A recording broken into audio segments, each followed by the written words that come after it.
Welcome back sa ating vlog mga day. So gusto ko lang sanang tumakbo ngayong araw kasi nga wala akong amo for 5 days. Pero parang ayaw naman makiayo ng panahon. Tapos na yung patakbo-takbo daw natin mga day. So pagdating ko ng bahay, naganda kagad ako ng aking almusal. Kasi wala namang maghahanda para sa sarili ko kundi ako lang, char. Itlog ang ulam natin for today's video mga day. So nilagyan ko na ng garlic, broccoli at saka tomato. Hindi ako naglagay ng onion kasi parang hindi siya masarap sa itlog. At saka bored pag plain egg lang yung kakainin natin sa breakfast. Pag ako nagluluto ng itlog talaga dito sa Hong Kong mga day, nilalagyan ko talaga ng maraming garlic kasi maamoy yung itlog nila dito. Hindi siya maganda kapag less yung garlic niya. Hindi ko kaya yung amoy niya. Iba talaga yung itlog natin sa Pilipinas. Ewan ko kung anong klaseng itlog. Malansa naman talaga yung mga itlog mga day. Hindi ko naman sinasabi na hindi malansa yung mga itlog. Masyado lang talaga siguro juicy yung ilong ko. So naglagay na tayo ng ating garlic kasi mag-uumpis na tayo magluluto mga day.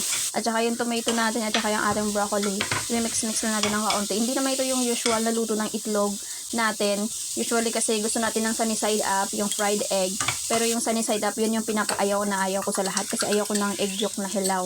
Diba yung sunny side up natin ay mostly talaga hilaw talaga yung sa taas niya. So ayaw ko ng ganon at saka ayaw ko ng amot. Kapag ako nagluto ng itlog mga day, asahan nyo na well done at saka dry na dry yung pagluluto ko ng egg. So kapag nauwi ako ng Pilipinas at gusto ng mga bata sa almusal ng sunny side up ay hindi ko ginagawa yun. So tatay nila ang gagawa para sa kanila.